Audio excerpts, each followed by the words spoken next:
Welcome back to the Johnny Lee Memorial League Week 3 podcast here. I'm John Height, and today we have the great Cody, Paul, Bracton, and Connor, who's making his podcast debut here for, again, the Johnny Lee Memorial League. Before we break down everything like we do every week, I just want to ask how you guys are doing. Cody, we'll start with you. I know there's been just a crazy week, a lot going on, a lot of turnover. I want to hear your little commissioner's note of the week. Yeah, so I think it was a positive week for the league. I think Dave coming in, he's really – I was actually talking trades with Dave about an hour ago and looking at his team, and he has really kind of turned a corner there. That team's looking a lot better, and I think he was a big addition to the league. And then Scott replaced Scoop, I believe. Yes. Yeah. Yes. I think both of them been making moves, been good additions to the league. I feel like both teams obviously were in really bad spots, and these guys have come in, kind of made the most out of it. And I think it's been fun to watch them. I think the league got better this week, and that's what's important to me. Yeah, for sure, Cody. And now, Connor, our brand new host now for this week. I want to hear how you're doing, just your thoughts about the league so far since you've joined, and just overall how you're doing today. Doing terrific today. Got to go to the first baseball game, and I think that reflected the excitement that we're experiencing across the league. We've gotten some fresh owners that seem to be really active and enjoying it, and obviously the rebuild's in full mode for my team specifically, but looking forward to the future. Definitely. And fun fact for Bracton and Hen, Connor went to Creighton. So we were chopping that up a little bit last week, finding out about his Creighton roots. Obviously, a lot of us at Seton Hall, too. It was interesting to hear about. And then, Paul, how are you doing today? Doing good. I'm a little tired. I had a long weekend this weekend, but I'm doing good. Sucks to lose a matchup by 200 points, but maybe that would eventually come when I start rebuild. So we'll just look to bounce back next week, although I know who I'm facing already, and we'll talk about it, but it doesn't look good. I can't wait for that one. And speaking of that person, Bracton, how are you doing? Spirits are high over in my team. 3-0. I think that's the first time I've ever been undefeated at this point in the season so far. I've made a lot of deals this week. I got a 7-week gauntlet coming up against a lot of different people that I'm not very excited about, but I think I'm in a much better position to handle that now than this time last week, but as we'll get into. But ready to hang out with you guys and have a good night. Yep. For sure.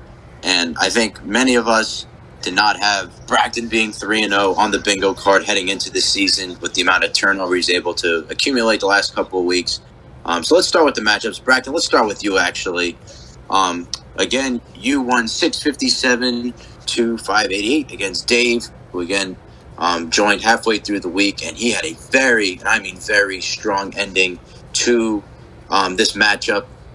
Bracton, we'll start with you, and we'll go around our virtual table here. What were your thoughts, and did you get scared at the end when Dave had two guys who were putting up 40-plus points, in terms of his bats?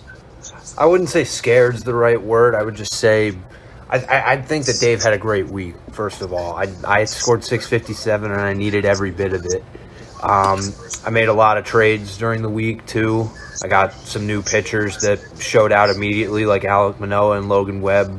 Very, very encouraging. And guys like Marco Gonzalez and Bryce Elder that I'd had also had very good outings, so I was really encouraged to see that. But I think Dave can win some games if his team keeps playing up like this. Obviously, he's probably not going to get 85 points from Adolis Garcia every week, but I think that he definitely has some pieces. Ke'Bryan Hayes looks like a huge pickup for him. I've always been a Ke'Bryan Hayes fan.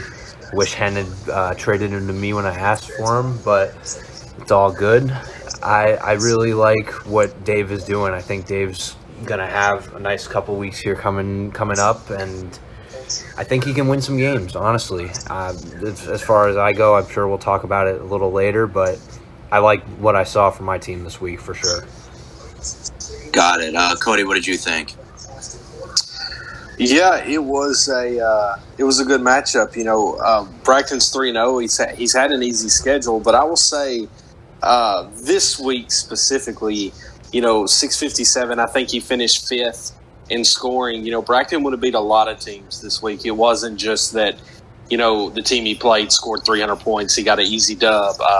As Bragton mentioned, Dave really come into this team, took it over, made some trades, upgraded where he needed to upgrade, and put together a strong week there.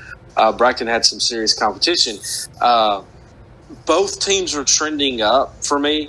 It's ironic because one's 3-0 and one's 0-3, but I feel like they're almost kind of on the same wavelength in terms of, I think by the time the season's over, the records will be similar if they keep doing what they're doing. Dave is doing a really interesting way of not going all prospects in this quote retool rebuild he's doing, but he's adding some younger talent quickly and capitalizing on every trade this man has made. I feel like he got max value for in the short couple of days he's been here, and it's been huge for that team.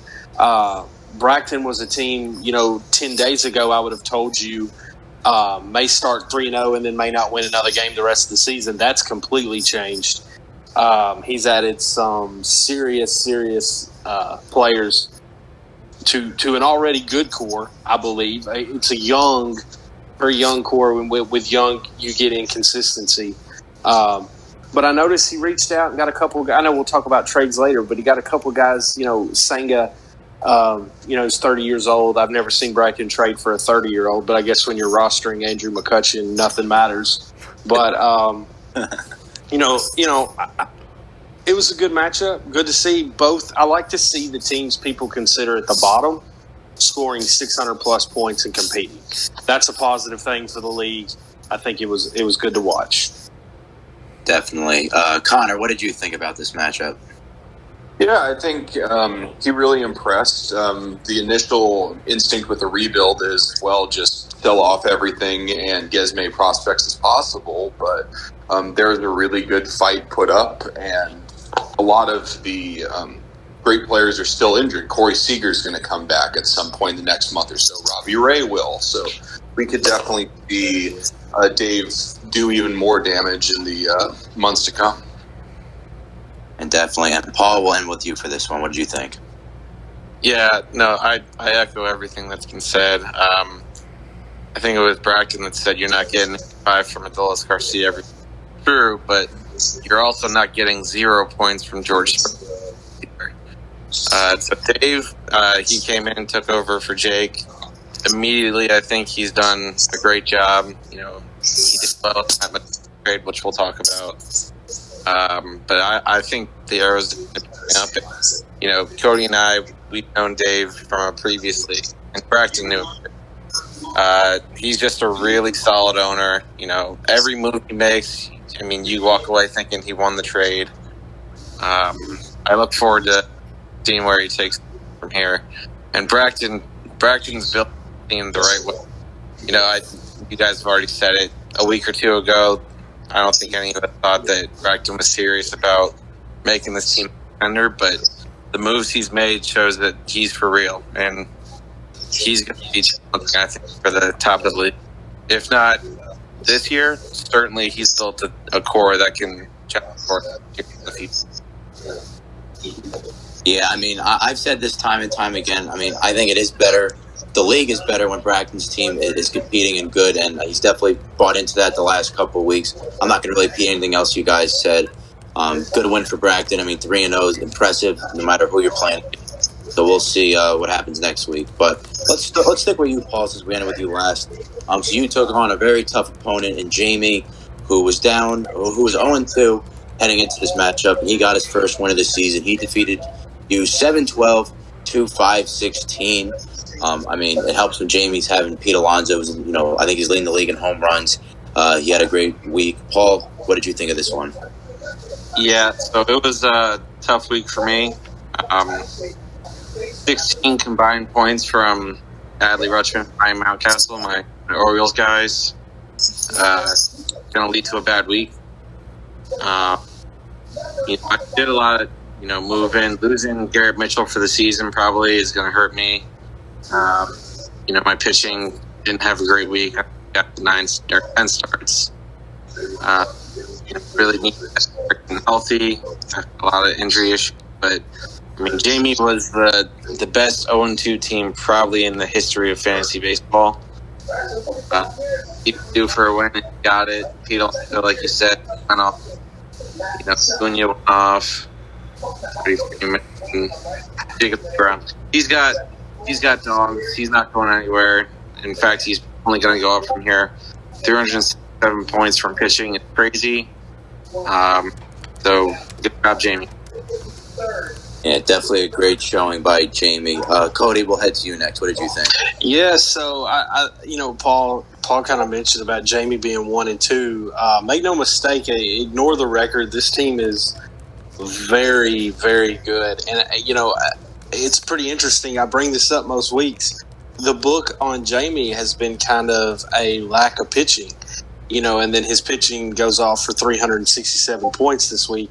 I think, if I pulled up the standings here, Jamie is actually second in the league in pitcher points. So the Tarpons has played a rough schedule. Same with the Beach Dogs. They're both 1-2 right now. I think both teams may lose less than 5 games the entire year. So, I think it was a good matchup. I know, Paul kind of took the brunt of it there, losing by 200. Listen, the Tides knew what they were getting into when they started the retool process. These weeks are going to happen. Anytime you get younger, your team gets inconsistent. You're going to have 700-point weeks. You're going to have 500-point weeks. But I think his mission is still the same. And I think the Tarpons, kind of made a statement that, hey, don't forget about us. We're playing too. Yeah, for sure. Braxton, what did you think? I again, kind of echoing what Cody said, Jamie's pitching had a very strong week, even with a sort of a down game from Garrett Cole only getting 19 points. I look at DeGrom 68 points, Gosman 47, Kirby 33. Dustin May 26, Chris Sale even getting 39 points this week, and then all 2 of his relievers putting up solid numbers. I think if Jamie can get anywhere near that, those bats are going to be keeping pace too. Even with Fernando Tatis coming back, that's just even getting a bigger boost there. So, like everybody said, Jamie's not going anywhere. Jamie's going up, and I think even Paul had a solid showing though. I think. What he would have beat what oh wait, never mind, shoot, hold on, I looked at the wrong thing, sorry, I've been flipping back and forth. But no, I like what there were some bright spots for Paul, like a 40 piece from Dean Kremer was solid, and I don't know, I just think I think Jamie's looking up. This is a big week for him. So. Yeah, and Connor, will end with you for this one. What did you think?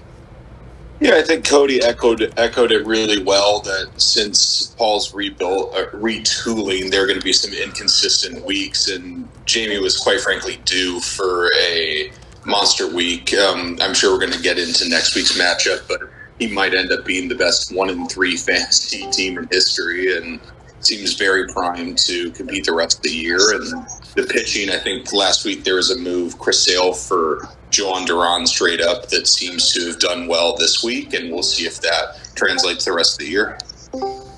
Yeah, I want to add in real quick on that. And Braxton mentioned Chris Sale's output, 40-point start, and then Connor mentioned it too. I'll say this, those are the type of moves that can win you fantasy leagues. Chris Sale is still Chris Sale. And yeah, we know that he's 1 inning away from a 60-day IL stint. But also, if Jamie is getting 40 points a start out of Chris Sale, he's going to beat you every time. You know what I mean? So that was a huge get at a low price, and I think that could hurt some of us. As we get kind of in the dog days of summer here. If Chris Sale can stay healthy, that's a huge advantage for Jamie. Yeah, it definitely can be. And you mentioned Chris Sale, Cody.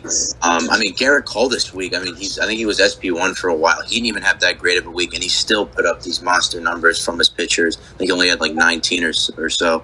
And in terms of Paul's team, I mean, again, it was just tough going up against a team that put up that many points. One thing I noticed, I mean, Adley didn't have that great of a week. I think he only had 6 points total, if I'm not mistaken. Nolan Gorman had a great week. But some of these other players, I mean, it's interesting to see how you're going to adapt to Garrett Mitchell being out long term. But again, we've seen it time and time again. And now let's head to Connor. Again, our new guy for this week. Let's head to his matchup versus Homko. So Homko won this week 570 to 459. Connor, you'll get the first word. What was your thought process behind this matchup and just everything that happened this week for you? Yeah, I think this was the first matchup that I really had a decent shot of winning at, and Homko just had the better team. Eduardo Rodriguez just today had an absolutely incredible start. The hitting was more consistent, and my team had a lot of turnover that just didn't produce. So it'll be interesting to see what Homko does going forward, but I just think it's another painful week for a rebuild, and hopefully some lessons can be learned for future weeks. Definitely. Bracton, we'll head to you.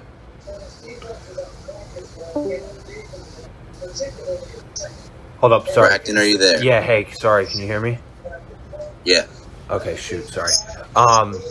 Echoing what's already been said, I think Homko's team is one of the most underrated teams in the league, and I really like some of his pitchers that he's got. He's gotten really good production from Oviedo, and I really, really like him. Eduardo Rodriguez and Jack Flaherty had good starts today, and I continue to just be one of the biggest Luis Robert fans in the league. So I think Homko's got a really, really good chance to be up there for one of those later playoff seeds, or just somewhere between 7 and 9, and I look forward to looking at his progress the rest of the way. Oh, yeah, definitely. And Paul, we'll head to you. Yeah, tough matchup for Connor here. You know, he's got good players. He's doing it the right way, but Homko, I think, has a really decent team. You know, 90 points out of Eduardo Rodriguez is a shit ton of points. 330 points, though, from your pitching means that you're doing something right. You know, I like some of the moves that were made by both teams this week that we'll talk about later. But, you know, solid win for Homko, and the rebuild's continuing for Connor here. And Cody, we'll end with you. Yeah, pretty interesting that Connor did get a 45-point Joey Lucchesi start. He came up with the Mets, and looks like the Mets ace early on this season. Yeah, you know, I think I agree with you guys. Homko's got a good squad. He really does. I think, you know, when I talk with him about trades, he's really stuck in this where he doesn't know if he wants to kind of take this step forward and compete, or take a step back and say, hey, I don't think this is going to work for 2023. Let me focus on 2024. He's kind of, you know, in a weird spot right now. In my opinion, there's 2 playoff seeds up for grabs. The 6 and 7 seed. And I think that Homko is in a position to compete for one of those spots. So, you know, it's going to be interesting to see what he does. On the other side for Connor, you know, it's a rebuild. He's made that clear. He's still kind of moving some pieces around, trying to get this team to look like something he wants it to look like. But yeah, it's going to be a process, but I think it ends well for him. Yeah, it's definitely going to take some time, but we're starting to see some good deals being made. Hoping Clark Schmidt will finally be good for the Yankees. I know I bring up at least one Yankee a podcast. I had to give him a shout out. But yeah, Homko's a team that, I mean, when I'm going to play him in a couple weeks, I mean, he's got some dogs on this team. He also had a guy like Gleyber Torres who had an off week. I think Tyler Stevenson didn't really have a great week either. I think Bracton mentioned Luis Robert too. I mean, he only had 14 points compared to some of the other bats he got and good performances from there. But let's go to Cody now. Cody took on Smelly. and I'll make all the jokes now. Nelly was up, I think, after like the first couple of hours, which was electric. But Cody won 751 to 513. Kamish, you go first. What did you think of this week? Yeah, I'm going to be honest. My team is not clicking on all cylinders yet. I've got some bright spots, some things that are working, but this week I got 2 points combined from Julio Urias and Dylan Cease. Combined, they scored 2 points across their 2 starts. I just can't quite. Every time I get 44 points from Strider, I got 84 points from Kershaw this week. It seems like I've got somebody that falls off or has a bad week, and I can't just put together that complete week that I'm trying to right now. But the Cubs are killing it for me. Nico Horner with 79 points and Cody Bellinger with 74. Offense is solid. I'm still working on pitching, trying to finagle that to get it where it needs to be. Smell did give me a scare early this week. I'm not going to lie. He was mentioning having a lead on me. It makes me nervous when someone's got me up. And, there's some bats in El Paso. He's got some hitters over there. MJ Melendez, Andre Vaughn, Ketel Marte, Ahmed Rosario, Ian Happ is a dog. Austin Hayes has had a good year. He's got some bats. I think, like with most teams, man, pitching carries in this league. It just absolutely carries. And I outscored him pitching 382 to 128. I have to look. Yeah, offensively, he outscored me. So, he beat me offensively. So, El Paso's another one of those teams I put in the Homco territory of competing for the final 2 spots. It's going to be interesting to see what he decides to do. But there's talent there to get a playoff spot if he wants it. Yeah, only time will tell. And Paul, you can go next. Yeah, so Cody's talking about how he doesn't have a complete team. Well, it's actually the opposite, because when you have players like Urias and all the other players that had down weeks, you get 74 points from Cody Bellinger. You get 79 points from Nico Horner. That is the sign of a complete team. So, again, Cody's going nowhere. He's firmly at the top. To be the man, you got to beat the man. But Smelly has a good team. He has Hunter Brown, who he needs to trade me immediately. But otherwise, he's got decent pitching around him. His bats are crazy, as Cody noted. He actually outscored Cody's bats this week. And yeah, I think he's a favorite for that 5-6 seed. Definitely. And Connor, we'll head to you. I agree that he's probably the favorite for one of the open wildcard spots, and I think, of course, the hitting is more impressive than the pitching, but I do want to give credit to some of the Red Sox pitchers that put in work for El Paso. No one probably expected to see Craig Kimbrell at 37 over the course of the week.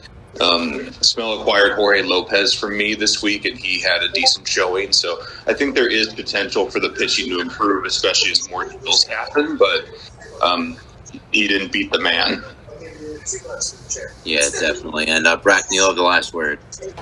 Yeah, I don't have much else to add other than just Cody's continues to be the class of the league, and he's my early finals favorite. So I don't really have much else to say other than I do like Smell's team, and echoing what you guys are saying, I think he can be a contender for that last playoff spot. Yeah, keep it short and sweet. We already hit off all the good points out of this matchup. But let's head to another one. I'm going to head to mine, get mine out of the way, so that way we can cover all of ours first before we head to the rest of the league. So this was arguably, we all agreed on it last week, it was probably going to be the matchup of the week. Hen was looking for another win. I was looking to go 3-0. I was able to defeat Hen 793 to 536. And I'll go first because I'm talking about my team against Hen's. Well, first of all, that 536 is not right. You got to add like 130 to it because I think he forgot Joe Musgrove was off the IL, so he didn't get any points for today. He wouldn't have won, but I'll talk about Hen's team first. I mean, this was a team. He had led the league in scoring week 1. I knew how dangerous it was. I think he had me. He took the lead at one point in the middle of the week. But then, in my opinion, one of the strongest parts of my team. That's again, I'm kind of sounding a little bit like what Cody just said before. Like, it's not complete yet. I'm missing about 4 arms that need to come back. But I really think my pitching was crucial in this one. Him losing Sandy to injury like a couple hours before start definitely hurt him. Max Scherzer getting the whole spider tack thing, whatever happened to him, definitely hurt him as well. And going to my team, I mean, this week, it was a pretty complete performance. Again, I'm still missing guys like Rodon, Verlander, and Severino just because I still have guys like Brad Keller starting when they should not be starting once this team is fully healthy. Love what I see from Zach Gallen. Hopefully Zach Gallen can win NL Cy Young this year. Getting Max Fried back was huge. He gave me 55. Corbin Burns has been kind of ass, not going to lie. I know he had the scary injury scare. And today, I mean, I'm saying ass by Corbin Burns' standards. Shane Bieber didn't have that great of a week either. But in terms of the bats, I mean, Shohei Ohtani gave me 102. Very comfortable knowing that he could do that at a moment's notice. A couple of guys. Jeff McNeil was a guy that I really liked this week. He had a really good, I think he had 52 points. Aaron Judge didn't even that good of the week, and I had some other guys step up as well. And I'm not going to put on Machado yet. That's a trade. I'll wait for the deals section, just because there's a lot going on with Machado this week. Even Matt Olson had that great of that week either. But I'm happy that I was the leading scorer for this week, and more importantly, I was happy that I went 3-0 to start the season. I thought I could easily go 1-2 or 2-1, so it was a pleasant surprise, and I'm hoping to keep the good run going in Hartford. So, Cody, we'll start with you. What did you think? Yeah, man, I've been saying all season the Yard Goats are, to me, that's the number one team. That's the class of the league. We're all trying to get our team in a position to take the Yard Goats down. And, you almost scored 800 points in a seven-day week, which is absolutely incredible. Hen Dog, being 1 and 2, it goes back to the situation with Jamie. He's played a really tough schedule. His 2 losses are to me and John Height. Hen Dog's going to win a lot of games. I know he wanted this one. I don't think he's, I think he needs to just put this in the rear view. His schedule's probably going to get a lot easier pretty soon. I haven't looked. But playing that many tough opponents early on in the season means it'll probably get a lot easier. And another thing I'm seeing here is John Height, your offense scored 440 points this week, which would have almost beaten Connor alone, just your bats. So, yeah, the Yard Goats are rolling. I did not know that. To be honest, you talk about how pitching is so important, and I didn't really take off against Hen until a couple of my guys had some starts. I think it was like Shohei and Gallen. They combined for 90 points one day, and then I was like, all right, I'm feeling a little bit better. But Paul, we'll head to you. What did you think? So in this matchup as big as this one, I try to look at the big reasons why one team won and one team lost. For me, Hen Dog lost because Wander Franco only scored 6 points. That's a big difference. Freddie Peralta only had 4 points. Those are 2 of his horses that are usually taking him far. But when you only get however many combined points out of those 2 star players, it's tough to overcome, especially a team John Height. Obviously you continue to be right next to Cody. It's 1A, 1 for the top of the league. How much you beat your next. Yeah, definitely will be interesting to see how it's going to be the rest of the way. And Connor, we'll head to you next. What did you think? Yeah, so the previous matchup, we talked about the complete team concept, and both teams kind of demonstrated that. The Beach Dogs scored exactly identical for hitting and pitching, and the ratio wasn't too off for the Yard Goats. But the difference is when Nolan Arenado has a down week, Marcus Semien takes full advantage of facing the Athletics and goes off. And the pitching was also terrific and shows why John is part of that first-tier class of the league. So it'll be interesting to see how the Beach Dogs go with an easier schedule, but I think good things are in store. definitely some brighter days on the horizon. And Bracken, you have the last word. I really like the moves you made in week, John Height. Like trading for Paul Sewald, getting you 32 points from your relief pitcher, the highest scoring relief pitcher you had this week. I really think that was a smart ad during like watching everything play out. And again, you're not going to get 5 points from Shane Bieber every week. That's going to be a lot more. So putting up 793 with bad weeks from Shane Bieber and some of your other players, I think that deal will be even better, in the future. But there were some bright spots for Hendog. I mean, Jonah Heim, my guy that Hendog and I have been passing back and forth, really, 53 points this week. That was kind of insane. And then I also thought that where was it? Taj Bradley. I am regretting that one big time, trading Hendog Taj Bradley, another 36 piece for him. So I don't know. I think, like you guys have been saying, Hendog will play an easier schedule and he'll start to rattle off some wins, but disappointing for sure. But, I mean, not disappointing for me, though, because now I'm up 2 games on Hendog and I get to talk my shit for a little bit, I guess. But we'll see. He'll probably catch me in a couple weeks, so I got to enjoy it while I can. Yeah, you got to say it as much as possible, especially for this week. All right, we got 2 more matchups left to break down before we head to the deals. Let's head over to Tita and Stingray. Tita won 596 to 511. So Chad lost this one. Tita got the win. Connor, we'll start with you. What did you think of this one? And just your thoughts overall about this matchup. Well, Tia's just done the absolute best in terms of having such roster turnover, but continuing to make the most out of it. Max Muncy, kind of a person going back and forth, scored 66, and I think might be tied with Alonso for the most home runs or something. Yandy Diaz going off. And, of course, Stingray has a good team, maybe a little bit of a rebuild, but we'll see how that goes. And he performed well, 300 points hitting, nothing to laugh at. So I think it's a good matchup, but the Bear team won it. Yeah, definitely. Bracken, what do you think? Yeah, again, I've never seen somebody that is able to just seemingly have a new team every week but continue to just keep winning and keep winning big like Tita's doing. I love some of the pieces that he has. We'll see whether they're here this time next week when we're talking, but I think that Tita's just on a roll, man, and there's no stopping it. I don't know who he's got coming up, but I know I play him 2 times in the next 7 weeks, and I definitely am not looking forward to those weeks. But talking about Chad's team now, some of the guys are really popped off this week for him. Brandon Marsh had 54 points. Nick Castellanos had 50, and Jared Kelenic looks like a diamond in the rough.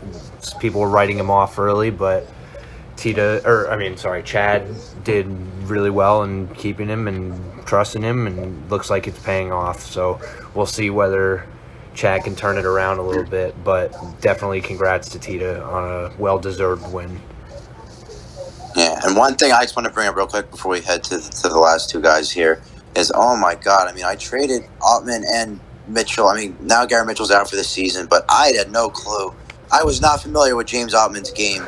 And what he's been doing the last couple weeks has just been absurd. And, God, I look stupid for just giving away to Bry originally for nothing. But anyway, that's done with that. Cody, what do you think of this one? Yeah, so, Tita is definitely one of the teams. He's probably my favorite for one of the 2 playoff spots that we've kind of been discussing. These teams kind of in the middle of the pack racing for.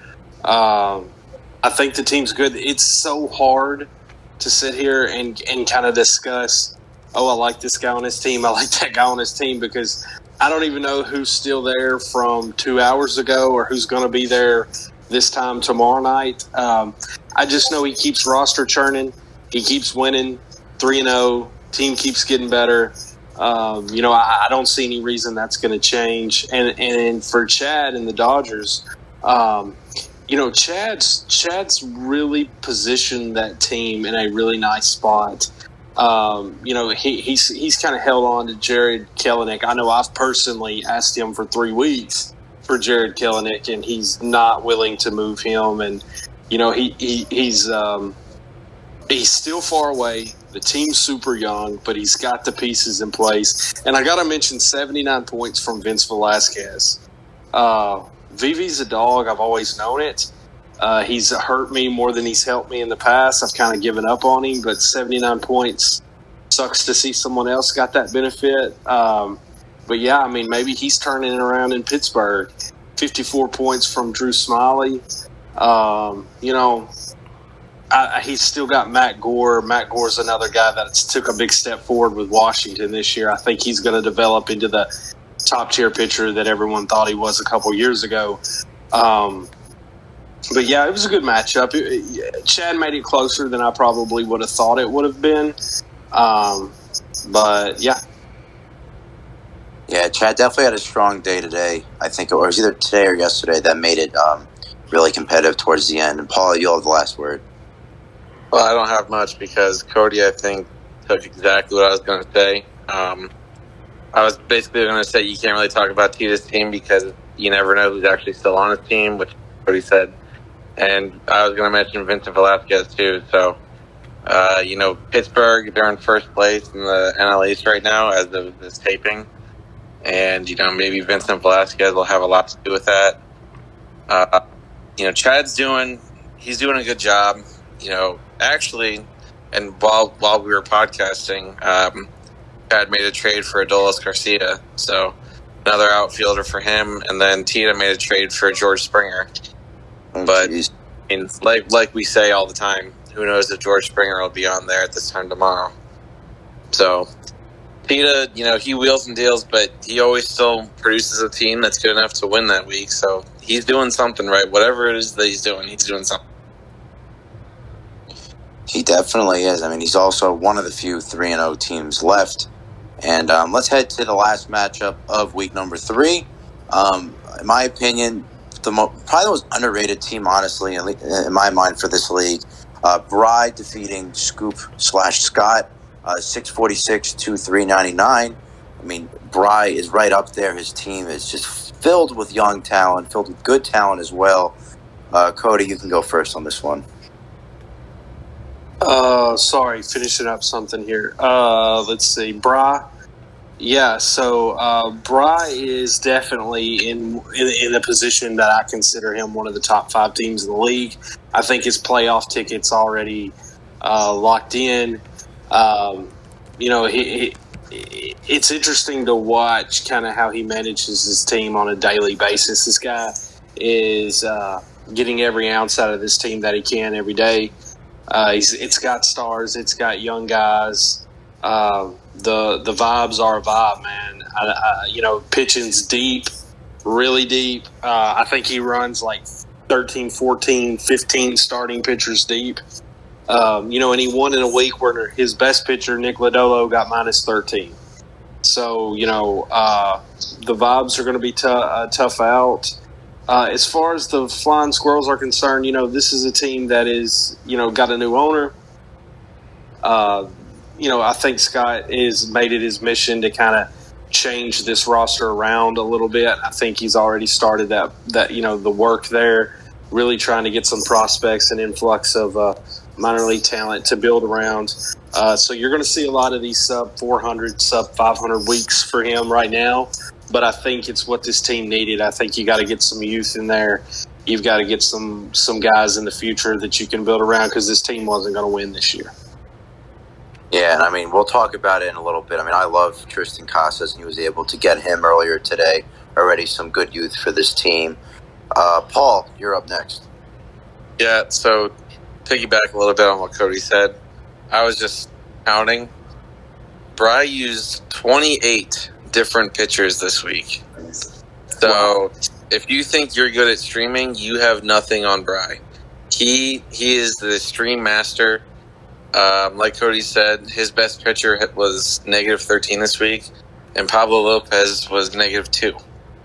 So, I mean, 2 of his better pitchers were 15 points under, and he still scored 265 points from pitching.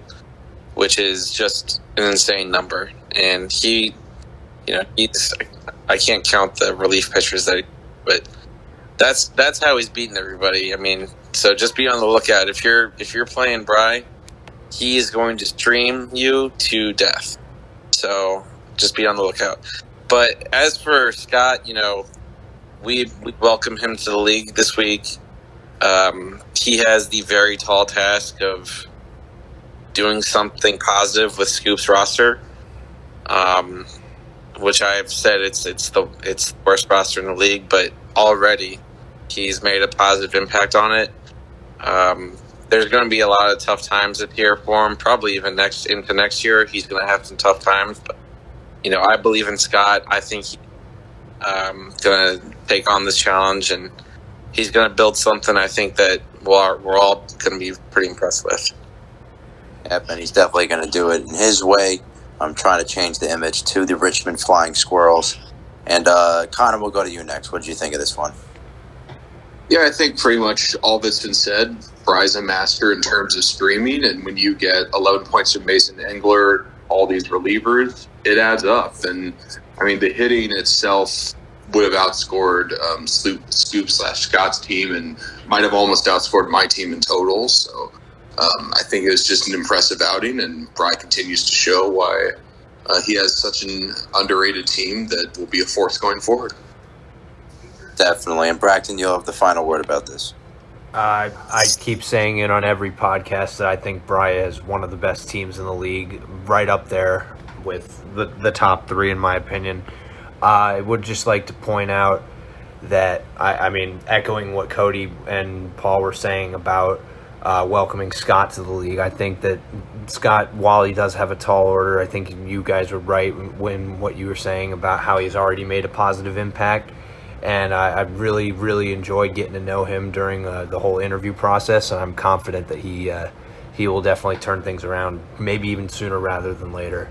But going back to Bry for just 1 second, I just like to point out that Randy Arozarena had 61 points this week. That's kind of crazy to see that, and I think that Bry, with the streaming and the pitching that you guys were all talking about, that he'll be a force for the foreseeable future. But I also want to thank him for Alek Manoah, because he's my guy, and he has finally fixed the Alek Manoah curse on my end. So thank you, Bry.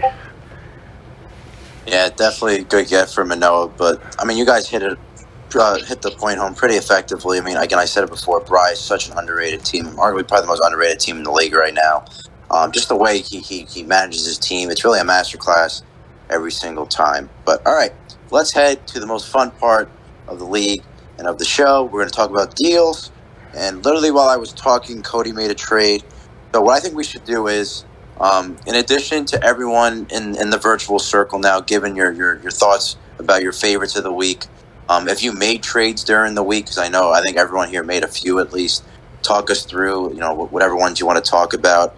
I know Cody just got Ryan Hayes and Ronnie Mauricio for Josh Jung with Dave, so definitely a trade to already talk about. So, Cody, you can talk about your trades first, and then what other trades you liked. Yeah, so I got to go back here. What a crazy week for trades in this league, though, guys. I mean, there has been just an absolute ton of activity, and I think bringing an influx of two new owners in the same week probably stirred up a lot of that. But also, I feel like you've got guys like Braxton who are kind of deciding on, okay, I've went this one way with my team, I want to go this other way. You're seeing the moves from that, and then also we have Tita in our league. So, I mean, every week is going to be a trade crazy. I'll go back here. Does anybody know the date this week started on? I think it's the 17th. Wow. So, okay, the 17th. So I guess I'll just kind of touch on my trades a little bit here this week. So I traded Brady Singer and Cooper Hjerpe for Zach Wheeler. I've got to pound my chest a little bit on that one. That was a big trade for me. Zach Wheeler had a huge start for me today against Colorado. He looks to be turning things around. I know he's 32, but this guy can put up ace numbers for me this year, and he showed that a little bit this week. I'm proud of that trade. Let's look here with Bracton. So I traded Patrick Sandoval to Bracton for Matt Manning, Wilmer Flores, and Sterling Thompson. Backstory on that trade is simple. I've been obsessed with Matt Manning for about 4 years now. It's always worked out where I've never really owned him. So to have him, in this league is huge for me. He's a guy that I know there's been some rocky injury stuff early on in his career, but I think if he, right now he's got a broken foot, which, is less concerning than if it was an arm injury or a shoulder injury or something. But I think once he comes back from this, if he can stay healthy, I know he's got the stuff to be a dominant pitcher in this league. And Patrick Sandoval is a guy, I think he's a good pitcher. He just doesn't strike anybody out. And in fantasy, a pitcher that can't strike anybody out just really, in our scoring anyways, really just doesn't carry a lot of value. So for me to get a guy like Matt Manning, I was excited about. Let's scroll down here a little bit. And then my trade today, this was a trade I've been working on for a couple days. Ryan Helsley and Graham Ashcraft. And I traded Tristan Cassis, Camilo Duvall, and Wilmer Flores. For me, that trade was kind of twofold there. Helsley is a guy that I think is on a good team and has the stuff to be a top 5 closer in this league for the next several years. Camilo Duvall is on a team that's kind of iffy. He's kind of iffy. Their manager is iffy and, moving guys in and out of the closer role and stuff. And I thought with me trying to compete, I need to go safer at closer. So that was an upgrade. And then Graham Ashcraft is a guy that I think is developing into a heck of a pitcher. He's just 25 years old. He's had 3 really good starts this year for Cincinnati. I really like Cincinnati's staff that's coming together with Lodolo, Hunter Green, and Graham Ashcraft. I think is kind of fitting into that mold, earning his place in that rotation. I did give up Tristan Cassis in that deal. For me, in my perspective, is when you've got Vlad Guerrero Jr., you're not really concerned with first base for a long time. And Tristan Cassis is a guy I don't trust. The numbers he's put up this year is exactly what I was afraid was going to happen. And so I kind of just got out of him while he still had some value left. And then tonight with Dave, the Josh Jung for Ke'Bryan Hayes and Ronnie Mauricio trade. I view Josh Jung and Ke'Bryan Hayes as pretty even. So just to get a prospect slot there was value for me. Josh Jung strikes out a lot, and Ke'Bryan Hayes is more of a contact guy. And listen, he's on a Pirates team that ever since O'Neal Cruz went down has started playing very good baseball. He bats leadoff. He gets on base a lot. He's just a guy I thought, I'll make that swap and take the extra prospect slot in the process. Yeah, I don't even think it's just the prospect slot. I mean, I like Ronnie Mauricio, and I think he could be a part of the long-term plan for the Mets, but I won't say too much about that. Let's head to Paul now. Talk about your deals from this week, including the one that you made about 2 hours ago now, or I guess an hour ago now. Yeah, so I'll start, with the first one. I think I've only just 3 this week. So a light week for me. That's called an hour for Tita. But the first one was Ryan Weathers. I got Ryan Weathers from Connor, actually, for Bubba Chandler and a second-round pick. I like Ryan Weathers a lot. I think he's going to develop really nicely. He was a first-round pick a few years ago. So I'm just taking a flyer on him to develop, but I'll take a flyer on a 23-year-old already in the pros. Moving on, I got yesterday from Bry, I got Jack Sawinski for Cesar Prieto and a 4th. So basically, 2 worse slots. For a guy that I actually kind of like, Jack Sawinski. We've all talked about the Pirates so far this year. They're doing really well. And he's 24, I think. So outfield help is really a big need for me since Garrett Mitchell went down probably for the season. So I'm, replacing Mitchell with a guy I also like a lot, young guy, has a lot of potential, I think. And then for the one that, we all care about, I guess, this Jackson Holiday trade. So the backstory here is Jackson Holiday, Cody can attest, I wasn't really big on him when he got drafted by the Orioles last year. I'm an Orioles fan. I was really excited what they would do with the number 1 pick. I was kind of hoping they would get Drew Jones. But they went with Holiday. I wasn't a fan, but I've watched him play this year a few times. I think he's going to be an absolute star. So I paid Marcelo Mayer, Daniel Espino, and Jose Rodriguez. That 2 of those guys are really, really good players. I think.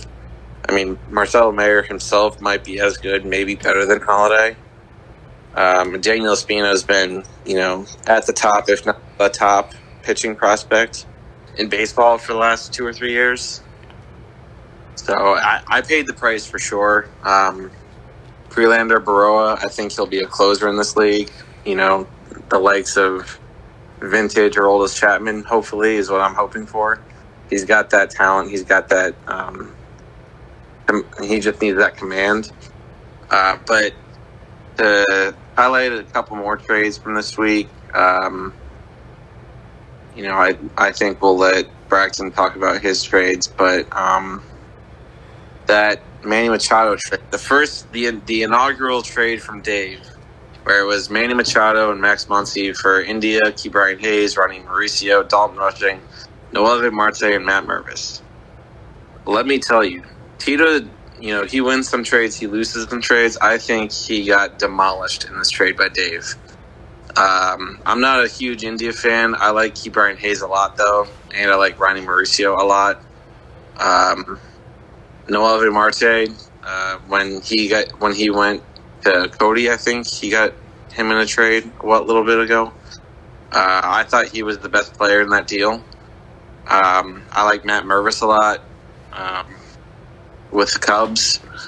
So, Machado, obviously, he's a star. Max Muncy, I think, is leading the league in home runs right now.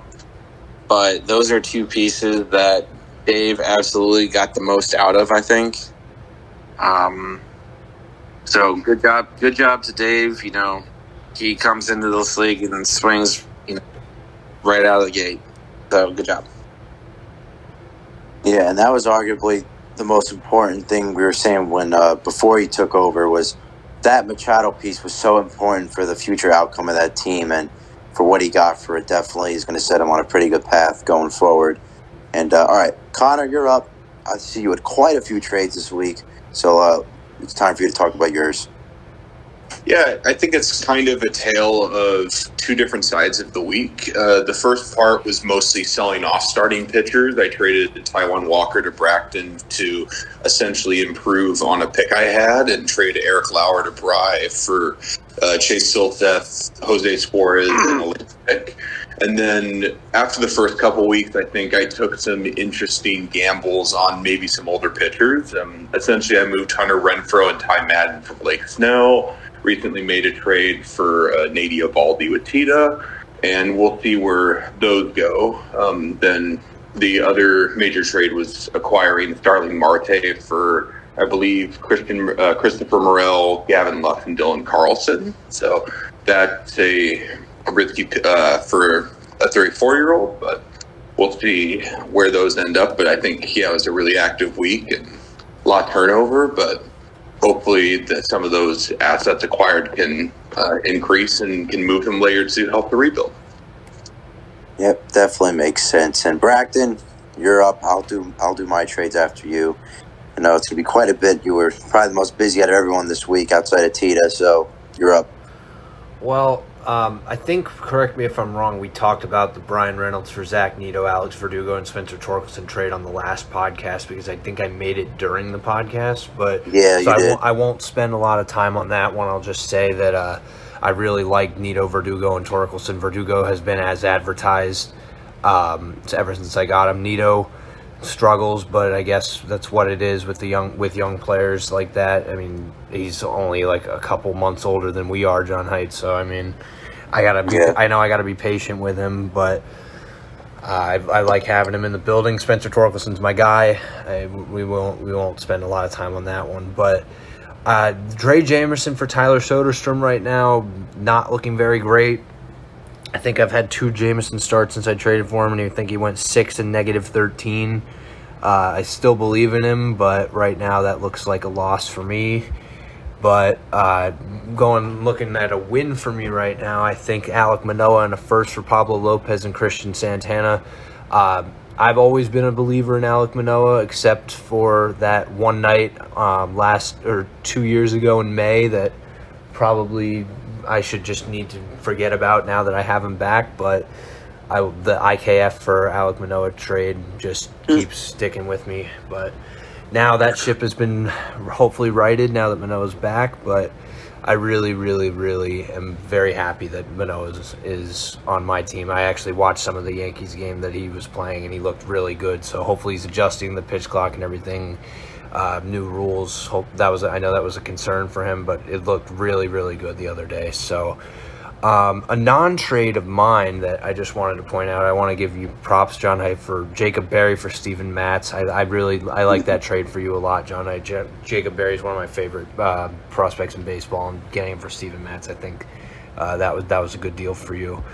Thank you. I got Taijuan Walker for a first, like Connor had said.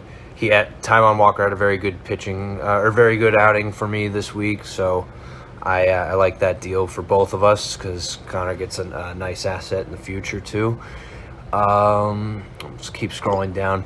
Oh, Scott's official, I guess not first trade because he made that one trade with Tita where he got Yoan Moncada for Trent Grisham. I've always been a Yoan Moncada believer, so I like that trade for Scott. But the Logan Webb for Francisco Alvarez, Sal Frelick, and Max Meyer deal. Logan Webb had also a very good start for me this week, so I like the way that Webb and Manoah were both able to rebound this week for me, so I do like that. But I also really think that Scott got a very good haul. Francisco Alvarez and Sal Frelick are both top 30 prospects in my eyes, and Max Meyer is definitely one of those top 100 pitchers for me for sure. So I think Scott got a really good return for his best asset, and hopefully we'll see what he does going forward. Cody touched a little bit on the Patrick Sandoval thing. I think that Sandoval is still a very solid pitcher, and I think I just want somebody that's money in the bank, 15 to 20 points, and I feel like Sandoval can get that. While I do have some concerns with Matt Manning's injury history, I know he was one of my guys, but he just can't stay healthy. I think he will get healthier, though, and I think that if he does, Cody gets definitely a better end of the deal here. But I believe in Patrick Sandoval, and I'm trying to win for my 7-week gauntlet here that I have to go through, so I hope Sandoval can help with that. I think there was one more.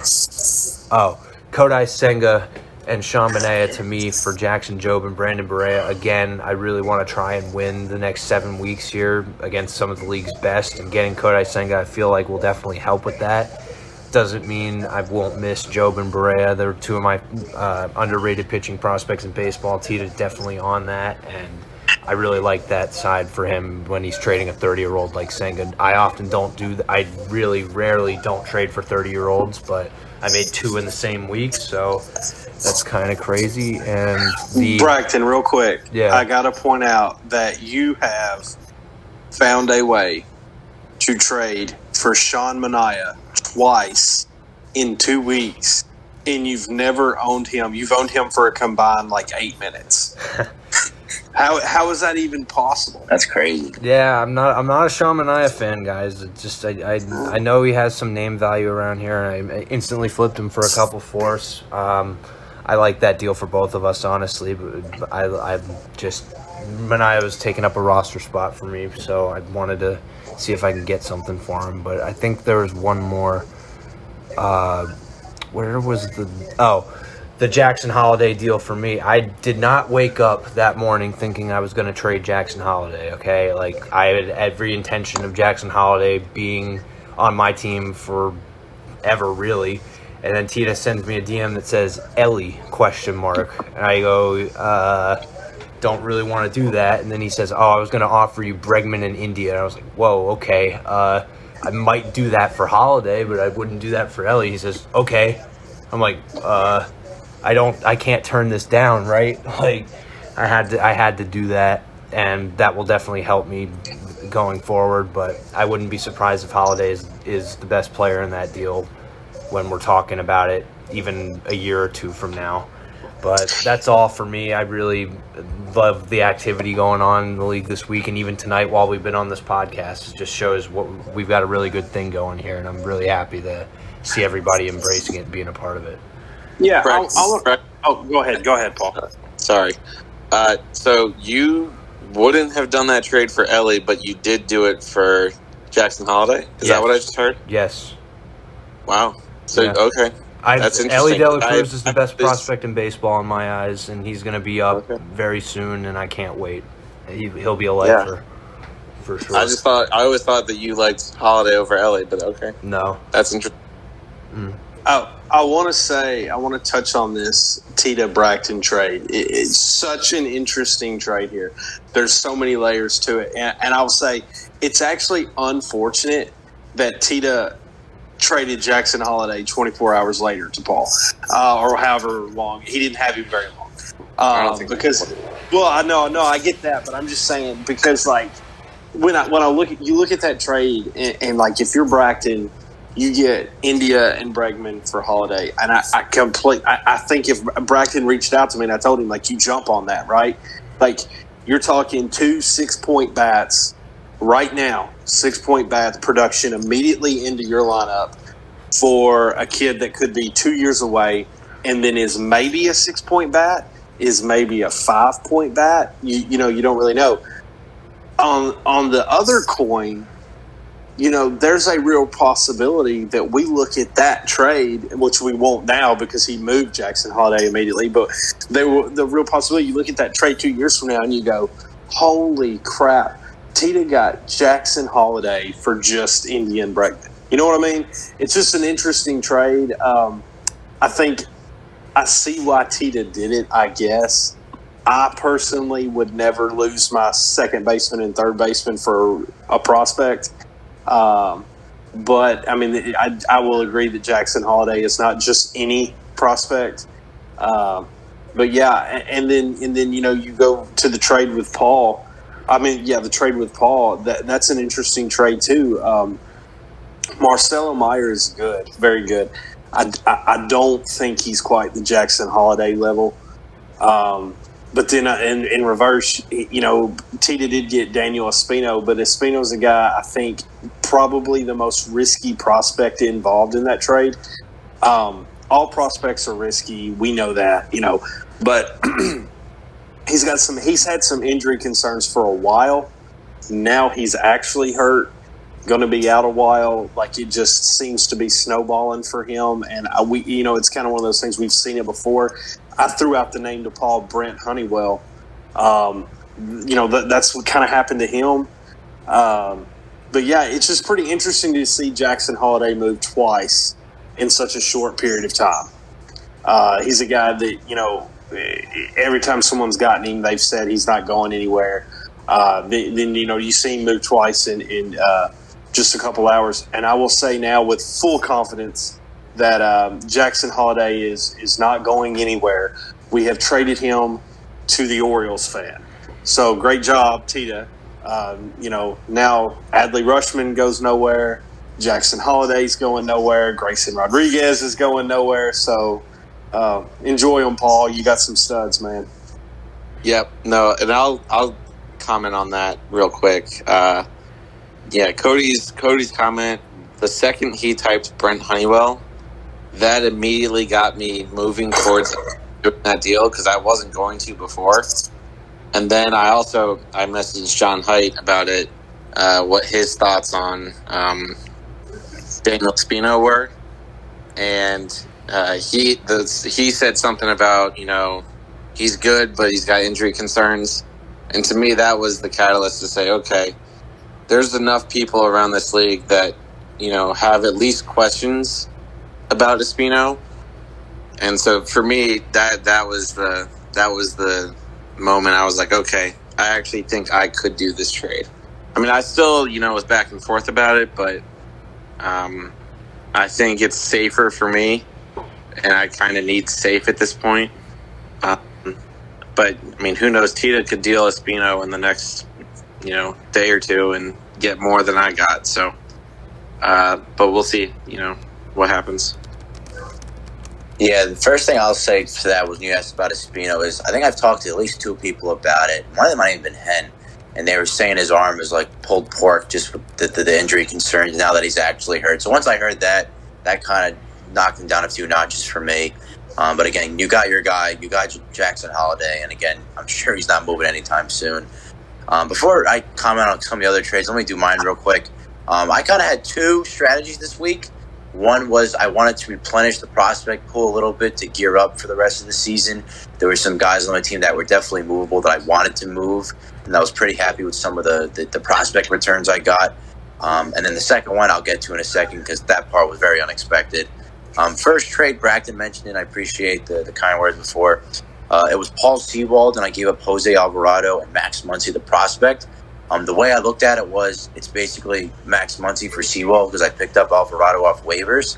I've noticed Alvarado's done really well since I've traded him, and I didn't know he was going to become the Phillies closer basically the last couple of days. I think he's given a lot of the opportunities. But Paul Sewald's been the safe closer this year. I think he's like top 5 right now. I have Munoz too, so I could kind of stack them up with the Seattle, bullpen, and they're obviously too. They're a very good team. So that was sort of a win-win. I think it ended up turning out to be because Alvarado was good. Bracton forgot the most important trade of the week. Jorbit Vivas for Ed Howard. This was a trade that was done at dinner, and I have absolutely no words to say about it. It was just a meme trade, a trade that you'll never see again. Jorbit is a dog. Yeah. And Howard had a cool name, so I was like, sure, we'll do it. Jacob Berry for Matt's trade. I think it kind of made sense because I know Connor was looking for some pitching because, some of these teams are we talked about earlier, looking for just some guys for some consistent production, and Matt's is trending towards that way. I had no room for Matt's once I get my guys back. Me and Bracton, we love Jacob Berry. He's a top 50 prospect. I'm a huge fan of him. Just a guy can also use potential trade talks, and if not, I think he is going to be a dog for the Marlins. Looking down the list, all right, so this was the second part of the week for me. So obviously Machado gets dealed, and I had asked Dave about it originally, and he wasn't a fan of the prospects outside of Volpe, who I'm not moving. So I was like, all right, fair, that's it. I contacted Tita because I was just curious. And for the longest time this year, I've been trying to move Bregman since I got him in the offseason because I wanted to upgrade him. I'm not a Bregman fan. I hate the Astros, even though I have Altuve now. But I wanted to upgrade from him. And so that was what I was going for. I was going to say Bregman plus. He threw out Jimenez, who I was not keen on moving on. I think definitely it's a win-win in terms of the perspective of our teams. Tita gets one of the best second basemen, I think, in baseball in my mind, and he's super young, and he's like 24. And he also gets the top 10 third baseman. CJ Cron was just something, I needed something back with that. He ended up getting moved for some name value to Tita later on. But getting Machado, I mean, it was too good to pass up. I know he's been terrible to start the year, but I mean, it's Manny Machado. Having him and Arenado as my 2 third basemen is kind of insane. So that was my thought process behind that one. Some other minor deals I did later in the week. Oh, this was today actually. I moved CJ Cron back to Tita. I got 2 prospects and a pick for CJ Cron. I was pretty happy with that one. CJ Cron, I really didn't want in the first place, but I wanted him back just for some name value because I already have Olsen/Rizzo as my platoon first baseman. So I thought that was a pretty good trade. I was able to, again, get the prospects that I was looking for throughout the week so I can use some of these guys later on. The only thing I'll comment on before we kind of wrap up the deals section, early in the week, I don't know if this was made the night of the last podcast, but we talked about the Jamie Chris Sale trade. That was huge for him.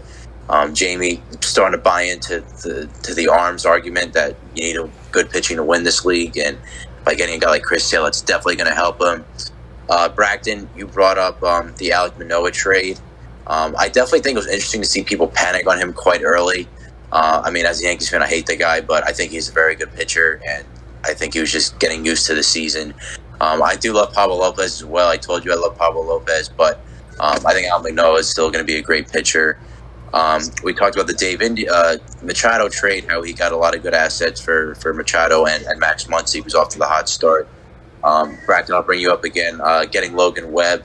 I figured you were going to get him sooner or later. I know you badgered Scoop for like 8 months about him. But again, I think Scott got a good haul with some of those prospects. I thought it was funny you got Senga because he's 30. Maybe you'll trade him because he's 30 because you hate 30-year-olds. If he was 27, he'd be untouchable. But he's 30. Yeah. And then I'll talk about some of the trades that were just made that we haven't really hit on about. Tita got Springer. Again, we don't know when Springer's going to move again after that, but I think Springer's still a good bat. I think it makes sense for Tita's team. He's trying to get one of those 2 wild card spots. I think Springer is still a great outfielder. And then Garcia, I think Chad got for Dave for Gavin Cross and Luis Matos. Garcia had the monster day. I think it was yesterday. I think he had 44 points, something like that. So definitely interesting to see. Before we wrap things up with the previews for next week, do you guys, anyone could chime in, are there any deals we're missing that we have not covered that should be talked about? Well, one thing I want to say real quick, we talked about them, but it's pretty interesting because, John Haidt, you kind of set a lot in motion here. Your trade with Tita, where I'm trying to find it here. Well, no, never mind. See, Tita makes so many moves. I was going to say the Andres Jimenez and Alex Bregman for Manny Machado and CJ Cron trade. I was assuming that he got Jimenez, which enabled him to be free to move Jonathan India. Mm-hmm. And then obviously he got Bregman in the deal. So that's why he was able to do the Jackson Holiday trade with Bracton, which then got Paul Jackson Holiday. But I see here he literally traded Andres Jimenez about 12 hours later to Bry. So that had nothing to do with it. He actually didn't even own Jonathan India at the time he made that trade. So that point's pretty mute. But I do want to hit on the Alek Manoah deal. The thing with him, Bry's mentioned the pitch clock. He needs to get adjusted to the pitch clock. There is a lot of people that are involved in like advanced analytics on pitchers from 2022 who has been screaming all offseason that Alek Manoah was in for a major regression. And what is concerning to me, if you look, let me go over here. If you look at Alek Manoah, what they were saying you will notice with Alek Manoah is that his walk numbers are going to go up and his strikeout numbers are going to go down. And after 5 starts this year, he has 16 walks and 21 strikeouts across 5 starts. Even the start against the Yankees, he only struck out 5 guys across 7 innings. 5 guys is the most he struck out in a start this year. To me, it's not a pitch clock issue.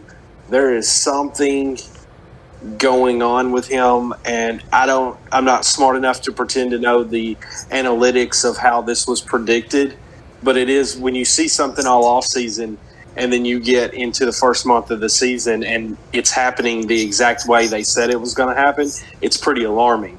So that's why I personally moved off of Alek Manoah. Now, the start against the Yankees, it did look good. He went 7 innings, 2 hits, 1 walk, and 5 Ks. But I think we do. You got to be fair, and you've got to mention that start was not indicative of what Alek Manoah looked like in his good starts last year, when he went 7 innings, 2 or 3 hits, no runs, and 11 Ks or 10 Ks. You know what I'm saying? So there's definitely some kind of regression setting in there.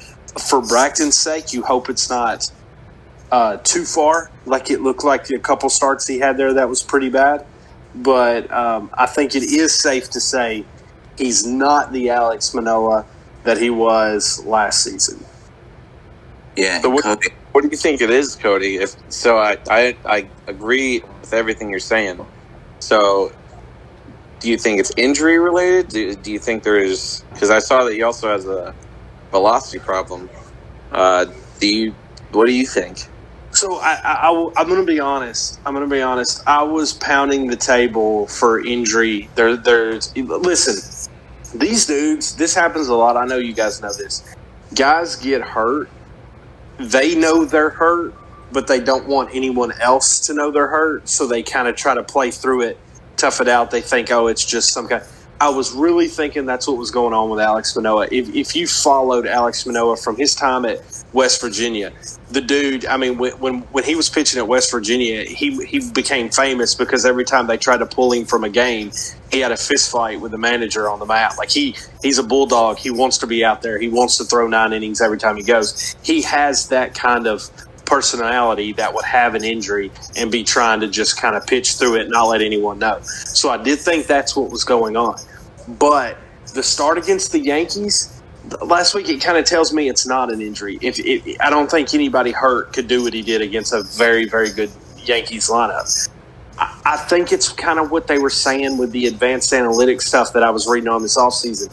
There was some numbers that they were using that was kind of indicating that he got incredibly lucky last year. There was a lot of instances where he was throwing, like he led the league in swings on balls that were out of the strike zone. Well, this is Major League Baseball. These guys that are facing Alex Manoah now knows, okay, he can't throw strikes. When he's on the corners, I'm laying off those pitches, and that's why you see those walk numbers going up. Guys are just going to be a little more patient with him because they don't trust the fact that he can get the ball over the plate. I really think it's more he's just not, luck played a role in the high end numbers last year, which I think is a good thing for Manoah owners now, because I think that just means a small regression. I think he's a good pitcher. I don't think he's a great pitcher. And I think that with just some small regression there, you still get a lot of value out of him. I think if it was an injury deal with Manoah, I think you're looking at a much bigger problem where he's going to end up having to have Tommy John and be out a year and a half, and then who knows what he is when he comes back and that kind of thing. I think it's just there was a lot of luck involved, and he's not quite what people thought he was last year, and he's kind of being exposed a little bit more this year. Yeah, and Cody, I remember, if I remember correctly, you had Manoah. I remember the second you traded him, I think it was like a week into the season, you explained that like the second you saw he had like the bad start and the velocity was down and that things just weren't adding up compared to last year, you tried to get him out with as much value as you can. Right? Was that?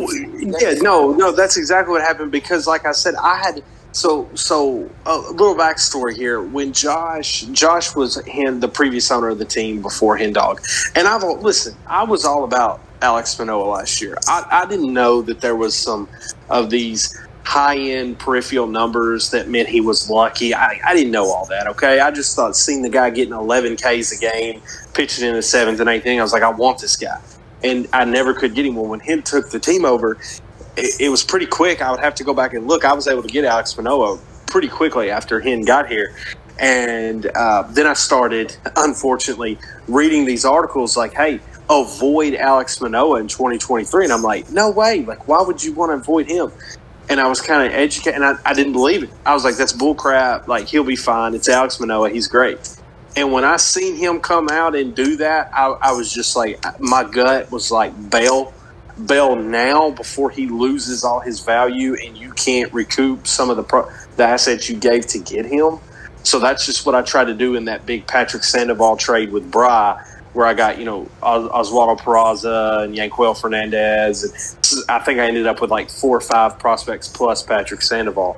But yeah, again, it just goes back to when you see somebody saying this is what's going to happen to this guy, and then that exact thing happens, you're just kind of like, okay, I want to avoid this if I can.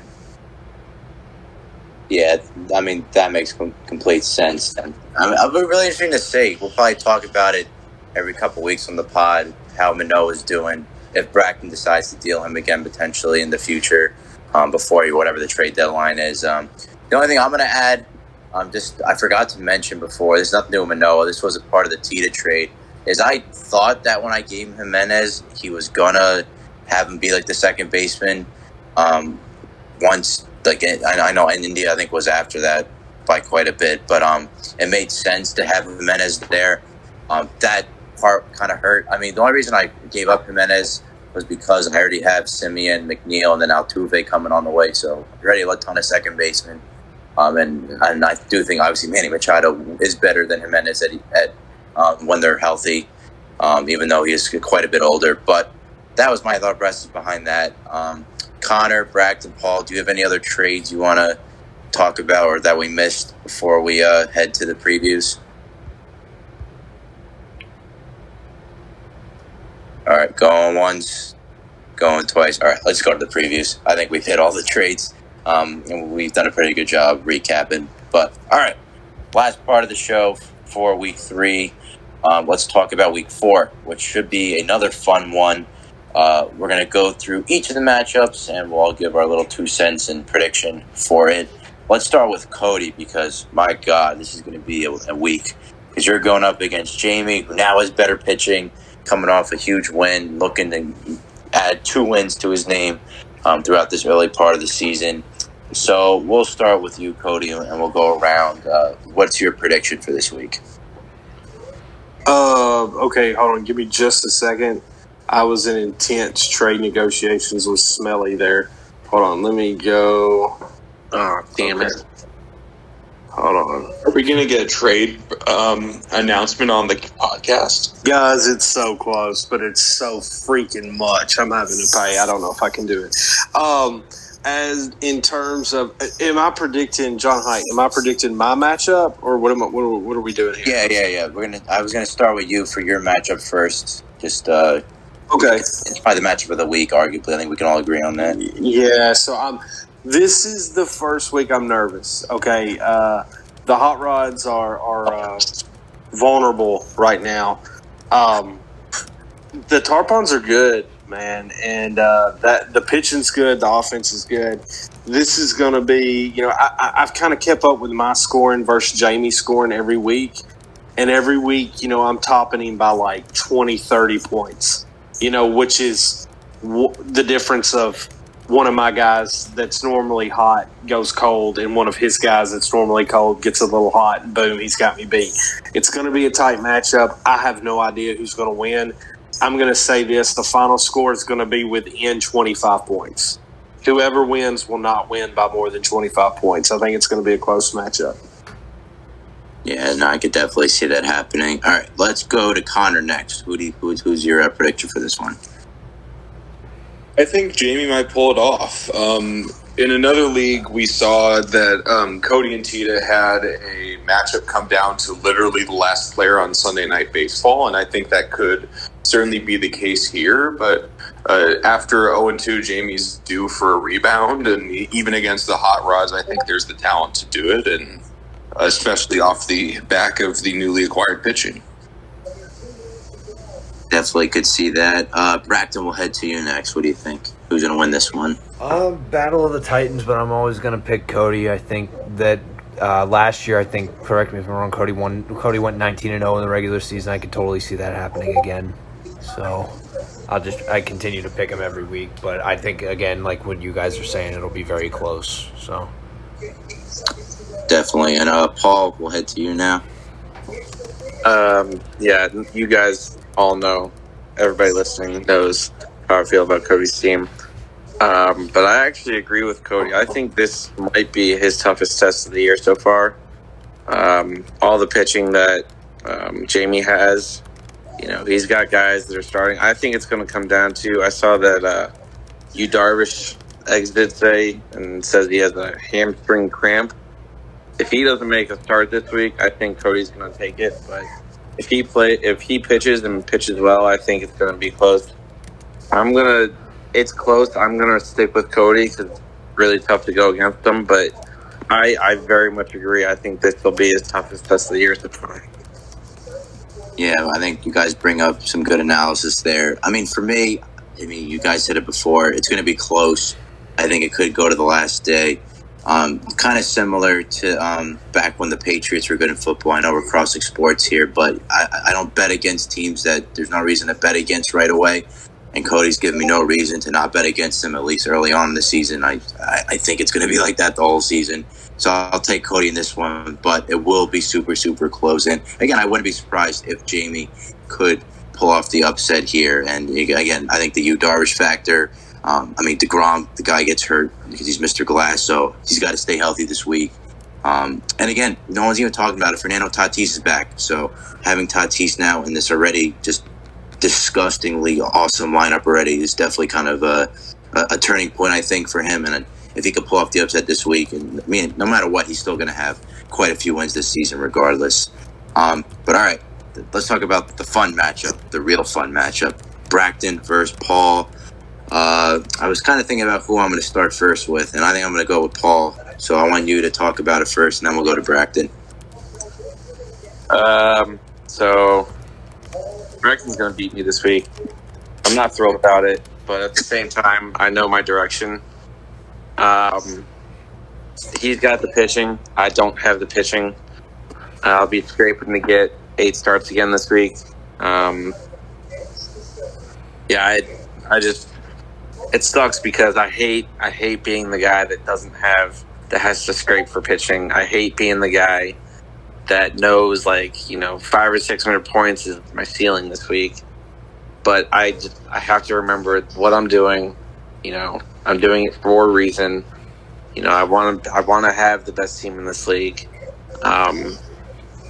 It just sucks in the meantime, but Bracton's going to beat me this week, I think, pretty easily. Bracton, you're up now. I would not think that, honestly. I have been setting my lineup for this week, and I only noticed that I'm barely at the 8 minimum. I have 2 Josiah Gray starts that I'm not very excited about right now that are on my bench that would – no, I'm serious. Away at Citi Field and against the Mets, and then I think that he had another weird start against somebody else that was pretty good, also away. So I don't know, man. I think it's going to be closer than you think, Paul. I think that this is going to come down to the wire here. I don't think it'll be easy at all. But I mean, I hope I can pull it out. Starting 4-0 would be pretty special, but I don't think it's going to be a blowout, not at all. So we'll see. Am I going to get 2 starts out of Justin Steele this week? Is that true? Oh, yeah. All right. It might be closer than I think. Update. It might be closer than I think. I definitely could see that.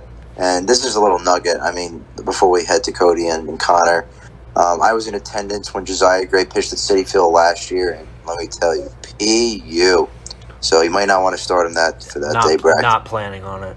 So. But Connor, we'll head to you. What do you think is going to happen here?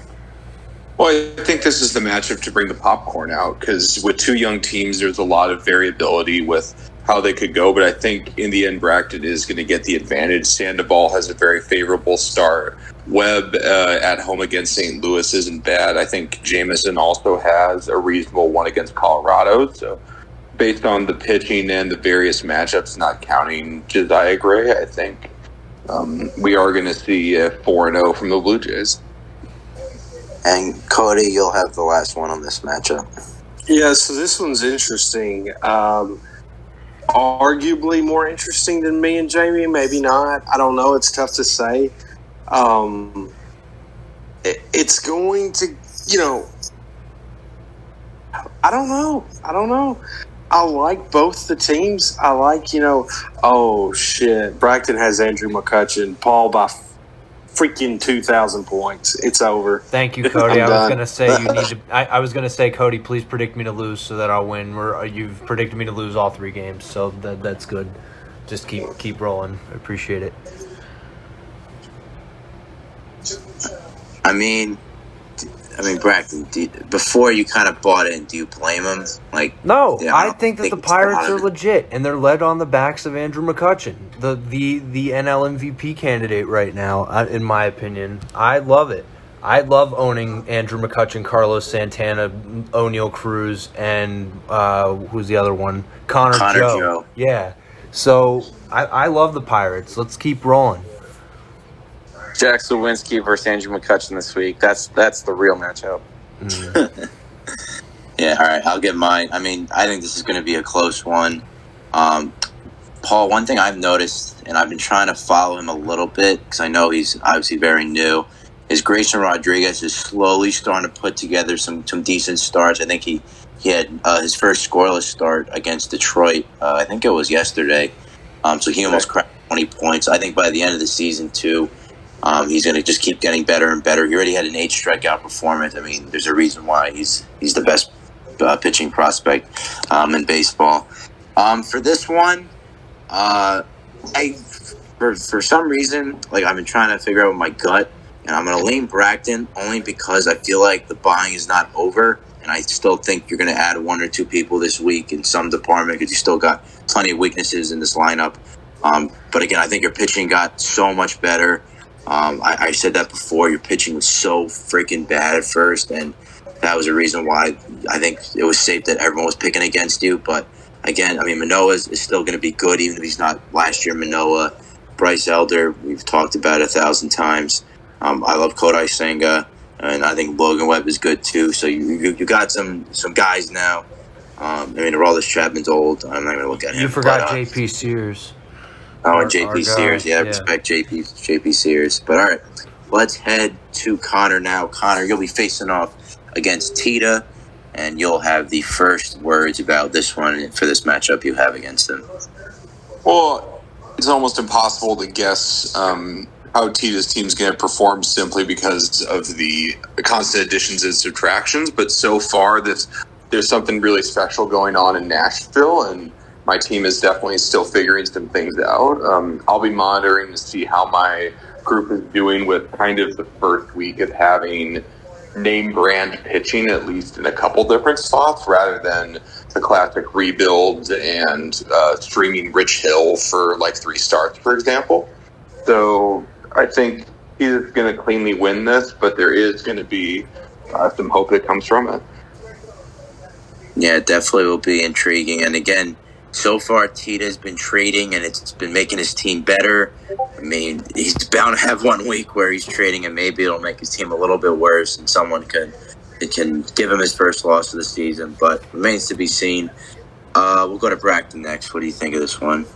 Yeah, I think that this week is going to be an interesting week for Connor. While I think Tita will win pretty handily, I think that some of the new additions that Connor brought in, like Starling Marte and Blake Snell, this is kind of like audition weeks to the rest of the league. Maybe see if they perform pretty well, and maybe Connor could get a nice return on a flip that he maybe paid, or maybe he gets more than he paid for. We'll see what happens, but I'm definitely gonna be monitoring some of these older guys like Marte and Snell and see how they do this week. But I do think Tita wins, even if Tita and the team of guys we don't know that he has yet. I think that we'll see. Yeah, and Paul, we'll go to you. This is Connor and Tita, right? Yes. Yeah, so I was looking through both of these teams. Connor, I did not realize you have Yennier Cano on your team. I love Yennier Cano.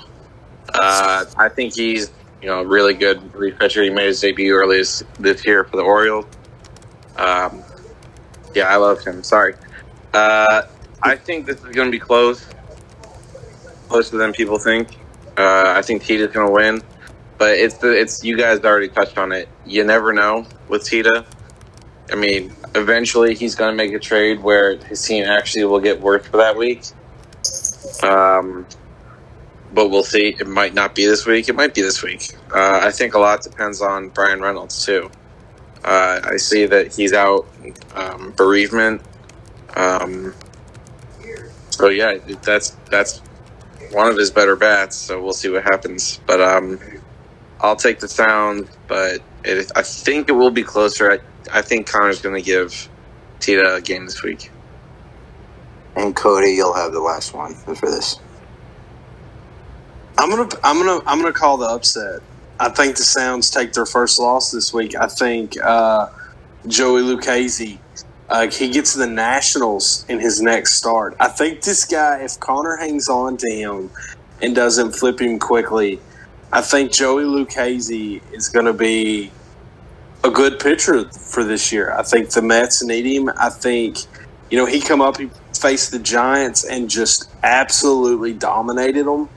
Lucchesi had some success, and he ran into a ton of injuries and was hurt for years. A lot of people's forgotten about him. I think the Sod Poodles get their first win this week, and I think it's on the back of a Joey Lucchesi 48-point start against the Nationals. Definitely would be interesting to see the Mets need him, especially with Verlander being out. Carrasco's hurt. Quintana's been hurt too. One thing I want to talk about with Tita is Brian Reynolds. I know he's on the bereavement list, but he has really cooled down since that just absurd stretch he had before I traded him to Tita originally. So Brian Reynolds could be a candidate to be moved this week potentially by Tita. He's still got a ton of value, still one of the best outfielders, in my opinion, in baseball. But again, I'm interested to see what Springer's going to do. I'm guessing Springer could be the potential replacement for Reynolds, ? I think Tita's going to win this week, but I have to agree. I think it was Paul who said I think it's going to actually be pretty close. Just because I think some of the batters for Connor can get hot too at a certain point. I like Jose Miranda. Again, some of these pitchers could really step up. Nathan Eovaldi, I think you traded for recently. He's going up against the Reds. The Reds have been kind of feeble with some of the guys on offense. So could be a fun week for both teams. We'll see what happens. And so we got a couple more matchups left. Let's do mine now because I think I'm the last one on the show we haven't talked about. It's me versus now Scott. It's Scott's first full week with formerly Scoop's team. Going into this week for me, looking at it, there's a couple of pitchers I have, I think, that are only making one start. I'm looking to see like a guy like Corbin Burns bounce back because he's kind of making me mad. Shane Bieber as well. Again, this is another week where I'm going to have Brad Keller starting, I think, at least one start, Seth Lugo, 1 or 2 starts, while I wait for Verlander and Severino and Rodon to please come back. One other thing I might address is I traded for Paul Sewald. Ryan Presley's been mid this year, but he finally got a save, and I'm hoping he's going to really turn into the Astros closer. I know the Astros haven't been great. And Clay Holmes, too, so I kind of have 2 question marks for relievers because Clay Holmes has been kind of dookie, and then Ryan Presley as well. So I don't know if they're going to be there the whole week. They might be. I got to see how they pan out. But I hope I can get the win this week and hopefully go to 4-0. But we'll start with Connor. Connor, what do you think of this one? Yeah, I think with a new owner and the class that John's team has, it's not going to be that close of a matchup. Even with the pitching questions, there's just too much going on. Max Fried gets a decent matchup. Corbin Burns' last outing showed that he still has the form he's shown the last couple of years. So this should be a pretty clean Yard Goats win. One thing I forgot, Zach Gallen's I think against the Royals, Fried against the Marlins, and you said like a matchup, and Corbin Burns against Detroit. So that actually kind of makes me extra happy. But we'll head to Paul. Paul, what do you think? Yeah, it's going to be a little bit of a bloodbath. But Scott, taking over this roster, I said before, he's done a good job so far. But yeah, it's not going to be particularly close. I'm mostly looking forward to see progression from the players that he has, and I'm looking to see how Scott's going to handle this week in terms of trades. He's made a few good ones, and we'll see where he goes. Maybe he can move a Buxton for a nice package. Maybe he can move Tyler O'Neill. Charlie Blackmon's been decent this year so far. See if he can build his pitching up, maybe, or add on to his prospects. We'll see. Yeah, this is probably the most important week he's going to have for the next couple of weeks, just because, again, people are still starting to feel him out in terms of trading, how he is as a trader, and what's he going to do with this team. Cody, you're up next. Yeah, you may win by 600 points. Paul used my word. It's going to be a bloodbath. Welcome to the league, Scott. You get to play the Yard Goats. Good luck with that.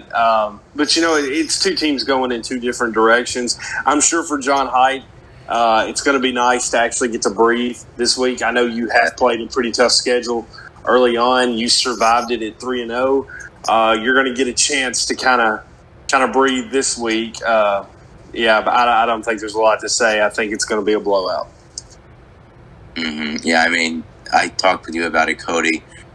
Just going against Paul before you started retooling a little bit, and then Jamie and Hen.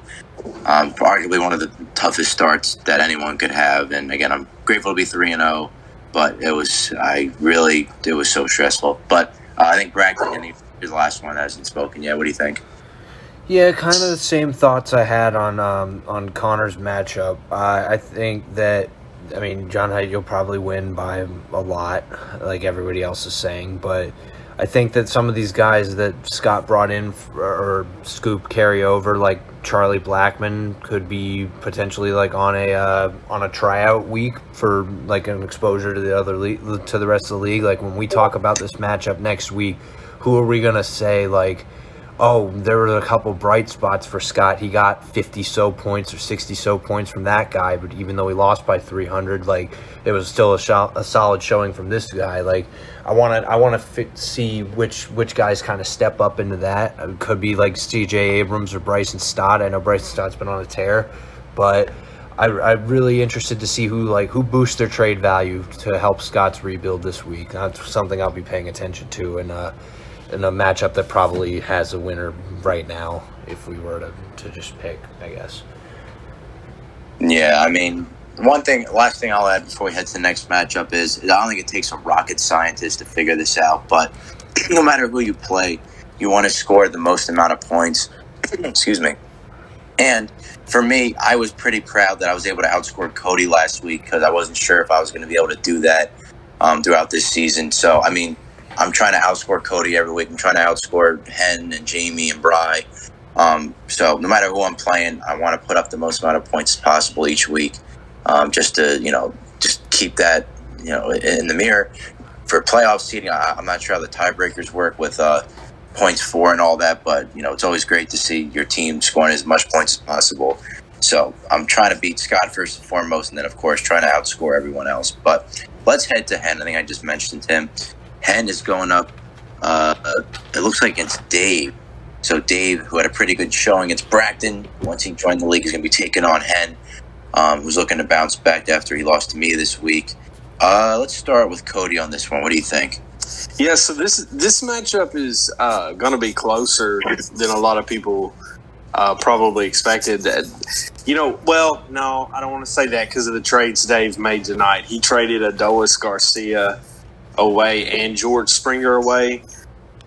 That's definitely gonna kind of cut into the 580 so points he scored last week. This is regardless, even with Adolis Garcia and George Springer, I think Hen was the favorite to win this. But with those two bats being traded off, I think it's pretty easy to go ahead and say Hen's going to win this matchup. And for Hen, I think it's important not to go 1-3. You don't want to say it's a must win, but for Hen, it kind of is, right? You don't want to get too far behind the teams he's trying to compete with, but I don't think he has that to worry about. I think Hen will get back to 500 and then can kind of look forward from there. Yeah, in terms of the divisions and everything, you got to get some wins early on now. He was I think he was the leading scorer week 1, so he's going to get back on the winning track sooner rather than later. Let's head to Paul next for this one. Yeah, I also think it's going to be a little bit close. Like Cody had said, those two trades that Dave made, long term probably for the best, but in the short term it's going to hurt him. I'll take Hen to win this week. I think it will be close. Dave has already set his lineup for this week, and he's going to have his 12 starts. He's got Singer, he's got Kyle Gibson, who's a dog. he's gonna hang in there. You know, Kyle Schwarber might be a guy that might be on the move. Tommy Edman, he's youngish still. You know, you never know. Salvi Perez, you know, there's guys that he can still move where it will affect, you know, his point total for this week. But moving to Hen's side, you know, you guys nailed it that, you know, this is one he kind of needs to see the ball go through the hoop a little bit. You know, he should be able to win this week. You know, I saw that Sandy got scratched from his start the other day. But it looks like he'll be playing this week. So, yeah, long story short, I'll take Clearwater. I'll take Hen's team. And Connor, we'll go to you next. I think this is Hen's matchup to lose. Just based off the pitching name, Sandy has a tough matchup versus Atlanta, but still Sandy, Sonny Gray has 2 starts at home. Freddie Peralta has a terrific matchup against Detroit, so the pitching should be able to clear it, and Dave is going to take a hit because of the recent moves. So this is a must-win for Hen Dog, and I think Clearwater is going to get it. Yeah, definitely a must-win for Hen. And Braxton, you'll have the last word on this. I want to say Dave is going to win so bad, but I just don't think I can. Hen's just got a lot of firepower and star power that I think will just be overcoming in the end. But I really would love to see this matchup be close on like Friday or Saturday, just so I can talk to Hen. But I don't think that's going to happen. I think that Hen will win by probably 75 to 100. I think maybe 125. That's kind of my range that I see it. Yeah, I think Hen, I mean, he needs to win. We said it, but I think he also needs to get Sandy back on track. I think that's his most important player going forward, because if Sandy's not on in matchups against, you know, teams like Cody and Jamie and whoever, it's going to be tough to win when your best ace isn't there. So he's going to need him to get back on the right track.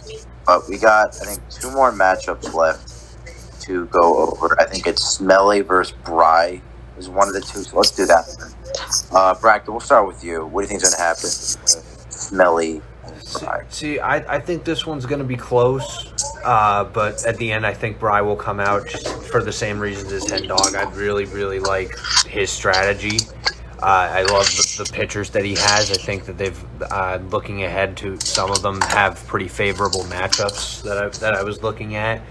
But I think that Smelly will keep it close. Again, like one of those games where it's close on Friday or Saturday, and we might be looking at it a little differently. But like Cody was saying about Joey Lucchesi having a start against Washington, Tyler Megill has a start against Washington. So I could see that being one of the higher scoring pitching matchups of the week on both teams. So maybe Smelly gets off to a hot start. I wouldn't be surprised to see it, but I like Bry in the end. And Connor, we'll go to you next.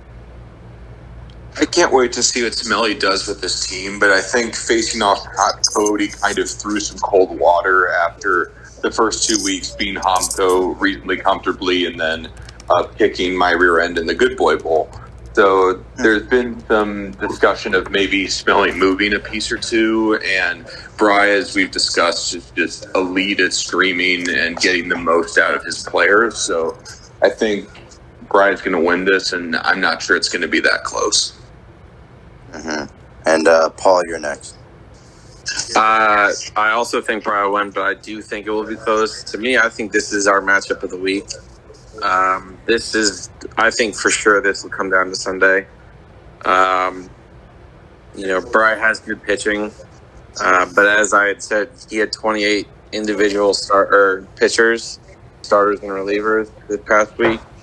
So, you know, streaming, it can be good, but it can also bite you in the butt. So we'll see what happens there. But he definitely has the bats to compensate for anything that could happen with his arms. Talking about Bry. On Smelly's side, you know, he has good bats as well. Shout out Ji-Hwan Bae for the Pirates. He was on my team earlier this year, and I pretty much treated him as the worst, and that's not going well for me. He's, you know, a 4-point bat, you know, but 23 years old, playing almost every day in that Pittsburgh lineup. So good job to, I don't know if it was Smelly or maybe it was the owner before Smelly. But either way, that's a good player for him. Trying to see who else. Andrew Vaughn, yeah. MJ Melendez, what's his deal? He's hurt. I don't know. I'm not sure how serious it is. Yeah. So, yeah. We'll see. I'll take Bry, but I'll take him close. And Cody, you'll have the last word on this one. Yeah. Bry's going to string the crap out of Smelly. He's going to have to fight that. And honestly, if I'm Smell, I dip into it too. I try to beat him at his own game. I try to get to the pitchers and the bats on the off days before he does. And you kind of see what happens. I do have some inside information that Smell is kind of looking at 2-1, kind of going ahead and starting to focus on a I guess retool rebuild.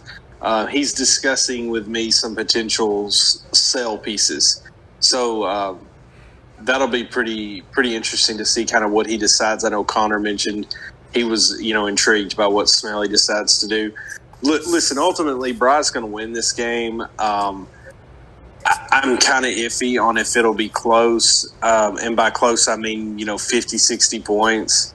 But, I could see Bry going ahead and pulling out, 150, 200 point win this week. I really could, especially if Smell's focus is selling rather than competing the stream game with Bry this week. So, it's going to be interesting to watch kind of what Smell does.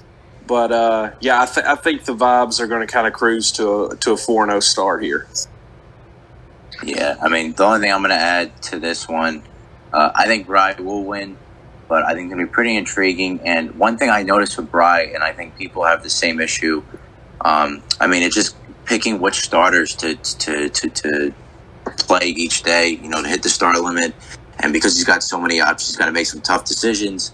I think that this week he benched Javier at one point. Maybe I was reading it wrong, but he's got so many guys, and you got to figure out who's going to be playing against some of these matchups. So again, in addition to the streaming, I'll still lean Bry, even though I do like some of Smelly's pieces. Austin Hayes has been a dog lately. He's still got Andrew Vaughn, and we'll see what happens with Melendez. But last matchup of the week is Hamco versus Chad and Paul. We'll start with you on this one. What do you think is going to happen? So this will be another close game, I think. Both of these teams, I think, have legitimate chances to get, back into the playoffs. So this is a really tough one. But I will lean towards Chad and the Dodgers. I just think they have, the better pitching side. Vincent Velasquez, we already talked about him, but I like him a lot. I think he's finally starting to get it together. And they play his starts against Washington as well this week. So that could be easily a 20, 30-point start. I like his bats a decent amount. Joey Gallo's back from the injured list. Castellanos, Jared Klenick, Chad, treat me Jared Klenick if you're listening. But on the other side, with Hamco, Willie Adames is a stud. Hunter Renfroe is a stud. Luis Rivera may be on the move, I think we heard. But yeah, I'll take Chad. But I think this is another candidate for matchup of the week. Definitely could be. Cody, you're up next. Yeah, this is an interesting one, and I think did Chad kind of send a message with the trade tonight, where he got Adolis Garcia for 2 prospects? Adolis Garcia is a good bat. He's a very underrated fantasy asset. Let me pull up Chad's team here. Chad's been trying. I knew I've played fantasy baseball I play fantasy baseball in another league with Chad. I kind of didn't expect him to set on this really slow all prospect rebuild. I was kind of expecting him at any time to kind of start turning a corner, and going and getting a bat like Adolis Garcia is really going to help him in the short term. He's averaging 8 points a game right now. He averaged 6 points a game last year. He was nearly a 1,000-point bat. I think that's a big addition to his team. He does have some options with pitchers. I do like Matt Gore. I do think that I would give Homko the edge in the pitching department. But this matchup right here is going to be really, really tight. And I think it's interesting. If Homko wins, he goes to 2-2, which would, we talked about Smelly's matchup. If Smelly loses and Homko wins, Homko's going to be third place in his division behind me and Bry. And that's pretty interesting.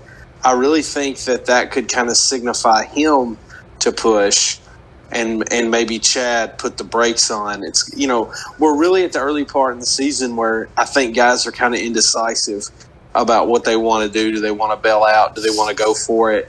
It's a long season. I think you can make that decision multiple times. I think you can kind of go for it early, see if it works. If it doesn't work in mid-season, that's when me and John High and Bry and Hendog are going to be even more desperate to buy, and that would be a great time to kind of sell off at that point. But if I got to pick this matchup, I'm gonna go Homko by less than 10 points. Wow, yeah, that would be electric having it that close. Connor, we'll go to you next. What do you think's gonna happen? At present, I think I like Homko's roster more, but I think I'm going to go Chad here for two reasons. One, the Adolis Garcia clearly sends a message. He thinks there's something there, and I think there are going to be more moves. And then on the flip side, we've discussed, and one of our favorite things in the league is how many trades there are. I think Homko only made 2 during the week, so there's going to be a lot of patience with the Cannonballers, and because of that and the actions that the Dodgers are going to take, they do have talent, and I think they're going to get an influx even more during the week and use that accordingly to win. Wow, yeah, that definitely could be the way this one pans out. Braxton, you got the last one. I think it's going to be not as close as you guys think in Homko's favor. I might just be a bigger Homko fan than most, but I think this team is very competitive for the 7 or 8 seed or the 7 or 8 spot in this league for sure. And I think that Homko clearly has a pitching advantage. I really like Jack Flaherty, Tanner Houck, Johan Oviedo has been pitching great. Again, Luis Robert and all of his bats. I think that he's got a pretty sneaky team. I could see him winning by 75 to 100 points, depending on how big of a weeks Gleyber Torres and Matt Chapman have too. I'm also a big fan of Alec Boehm. Like, this team is really, really solid, and I think that there's again more star power and more like firepower that will help him beat Chad this week. I think it'll be 75. I want to add real quick to Braxton's point about Homko. The man's sitting on 41 prospects and a whole slew of draft picks. If this guy wins and goes 2-2 and makes a decision to kind of step it up and make a trade similar to like the Adolis Garcia trade, he could get this team better quick. I kind of put this team on Paul's level. There's competitive MLB talent, but there's a huge cushion of prospects and draft picks where he could either sit on those guys and let them brew and kind of do it slow, or he could go kind of out and get somebody that he wants to fill a need and kind of start improving quickly. I think this week's going to be big for both teams in kind of the direction they go moving forward. Yeah, I mean, what you mentioned, the prospect capital. I mean, Chad as well has some decent names, or he's got the big time names, as well. And it'll be interesting to see what the sort of thought process is going to be between two teams that were picked originally to be towards the bottom tier. But both teams have had some pretty strong showing so far. And Homko, especially like you mentioned, could be one of those teams that sneak into the playoffs. But I'm going to lean towards Homko this week, just because I think Gleyber Torres is going to bounce back. He's been really bad the last week or two since his last start. The only thing that worries me is he might trade Luis Robert to Bragton. I know it was kind of a thought before that might happen.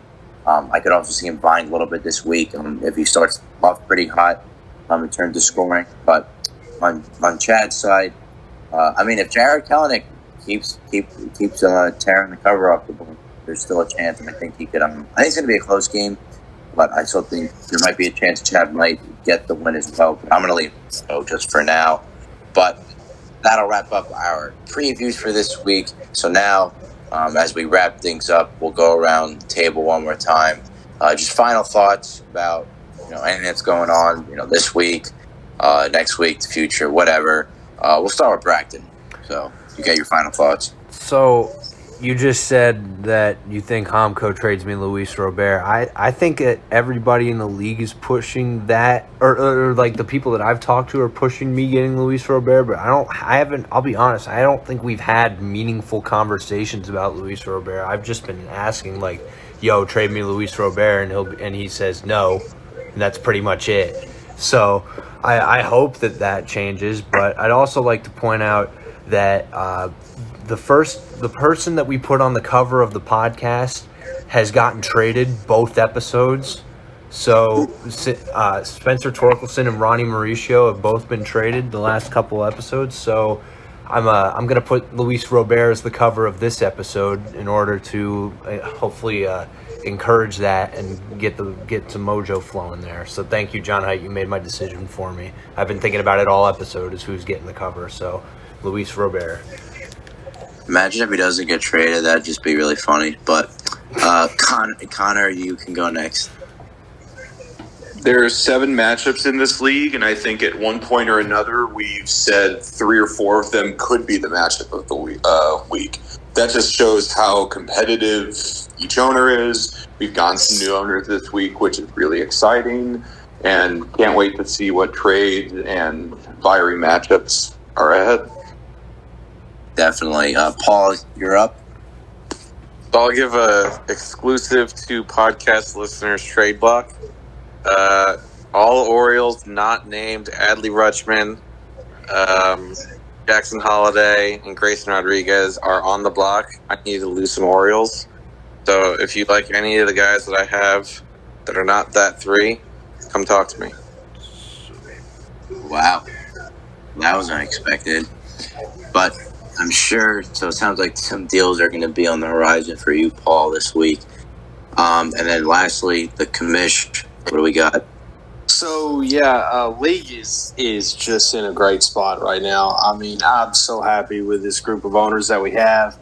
We talk about teams that are rebuilding, that are kind of towards the back end, and then we go right into that they have 40 prospects and 20 draft picks over the next 3 years. That's exactly what you want to see.